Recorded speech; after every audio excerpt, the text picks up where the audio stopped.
दिशा में anti clockwise direction करेंगे। धीरे धीरे श्वास छोड़ते हुए गर्दन को एंटी क्लॉकवाइज ऊपर लेके जाइए और धीरे धीरे श्वास छोड़ते हुए सिर और गर्दन को नीचे। एक और बार। বিপরীত দিক থেকেও এই অনুশীলনটি অভ্যাস করুন और धीरे धीरे श्वास छोड़ते हुए नीचे आइए और गर्दन को सामान्य स्थिति में लेके आइए। अब दोनों हाथों को नीचे की ओर लेके जाइए और सामान्य स्थिति में खड़े हो जाइए। সামান্য অবস্থায় ফিরে আসুন। अब हम स्कंद चालन का अभ्यास करेंगे। কাঁধ এবং বাহুর আন্দোলন।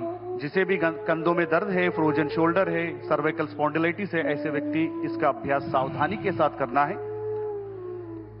श्वास भरते हुए धीरे धीरे दोनों हाथों को साइड से, बगल से सिर के ऊपर लेके जाइए। শ্বাস নিতে নিতে দুটো হাতকে ওপরে নিয়ে আসুন। दोनों हाथों को हथेलियां बाहर की तरफ रहना है। দুটো হাতের তালু বাইরের দিকে। इस अवस्था में थोड़ी देर रहिए और धीरे धीरे श्वास छोड़ते दोनों हाथों को नीचे की तरफ लेके आइए। স্বাভাবিক অবস্থায় ফিরে আসুন। एक और बार इसका अभ्यास करेंगे पूर्ण श्वास प्रश्वास पर। धीरे धीरे श्वास लेते हुए दोनों हाथों को बगल में से ऊपर की ओर लेके जाइए। हथेलियों का और मुख बाहर की तरफ रहना है और धीरे धीरे श्वास छोड़ते हुए दोनों हाथों को नीचे की तरफ लेके आइए। শ্বাস ছাড়তে ছাড়তে সামান্য অবস্থায় ফিরে আসুন। अब हम स्कंद चक्र का अभ्यास करेंगे। धीरे धीरे दोनों हाथों को बगल में से कंधों के बराबर लेके आइए। আস্তে আস্তে দুটো কাঁধকে হাতের সামনে और নিয়ে আসুন। हथेलियों को मोड़कर कंधों पर रखिए। দুটো কনুইকে ভাঁজ করুন। दोनों कोनी को छाती के सामने लेके आइए দুটো কনুইকে ছাতির সামনে নিয়ে আসুন और धीरे धीरे कोनी को ऊपर से नीचे की ओर गोलाकार डायरेक्शन में घुमाइए श्वास धीरे-धीरे? प्रश्वास के साथ। ধীরে ধীরে গোলাকার আকৃতিতে ঘোরান। पूरा ध्यान कंधों पे उत्पन्न होने वाले खिंचाव को महसूस कीजिए। एक और बार इसका अभ्यास करें। अब हम इसका अभ्यास विपरीत दिशा में भी करेंगे, एंटी क्लॉकवाइज डायरेक्शन। पूरा ध्यान श्वास प्रश्वास पर।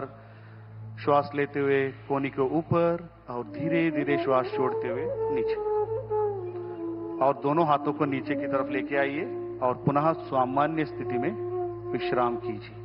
সামান্য অবস্থায় ফিরে আসুন। अगला अभ्यास कटी चालन का अभ्यास करेंगे। दोनों पैरों को कंधों के समानांतर लेकर आइए। দুটো পায়ের মাঝখানে কাঁধের সমান দূরত্ব বজায় রাখুন।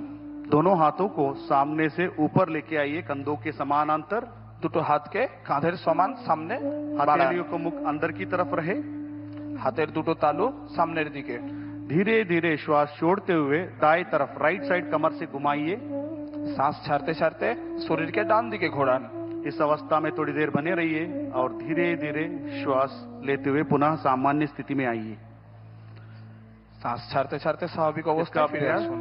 इसका अभ्यास विपरीत दिशा में भी करेंगे বিপরীত দিশা থেকেও আপনি এই অভ্যাসটা করুন। और धीरे धीरे श्वास छोड़ते हुए सामान्य स्थिति में आइए। एक और बार इसका अभ्यास दाएं तरफ धीरे धीरे श्वास छोड़ते हुए और धीरे धीरे श्वास भरते हुए सामान्य स्थिति में और धीरे धीरे श्वास लेते हुए लेफ्ट साइड घूमेंगे और धीरे धीरे श्वास भरते हुए सामान्य स्थिति में और दोनों हाथों को सामान्य अवस्था में लेके आइए। সামান্য অবস্থায় ফিরে আসুন। अब हम घुटना चालन क्रिया का अभ्यास करेंगे। পরবর্তী অভ্যাস হাঁটুর সঞ্চালন। श्वास भरते हुए दोनों हाथों को सामने से कंधों के समानांतर लेके आइए। শ্বাস নিতে নিতে হাতকে ছাতির সামনে নিয়ে আসুন। हथेली का रुख नीचे की ओर रहना है। হাতের তালু নিচের দিকে। श्वास छोड़ते हुए घुटने से मोड़िए। শ্বাস ছাড়তে ছাড়তে দুটো হাঁটুকে ভাঁজ করুন। कुर्सी के ऊपर बैठे की स्थिति में आना है और इस अवस्था में थोड़ी देर बने रहिए और धीरे धीरे श्वास लेते हुए पुनः खड़े हो जाइए। एक और बार इसका अभ्यास करेंगे। श्वास छोड़ते हुए नीचे की ओर और धीरे धीरे श्वास भरते हुए खड़े हो जाइए স্বাভাবিক অবস্থায় ফিরে আসুন। और धीरे धीरे सामान्य स्थिति में आइए। अब हम योगासनों का अभ्यास शुरू करेंगे। এবার আমরা আসনের অভ্যাস শুরু করব। पहला अभ्यास ताड़ासन। প্রথম অভ্যাস তাড়াসন।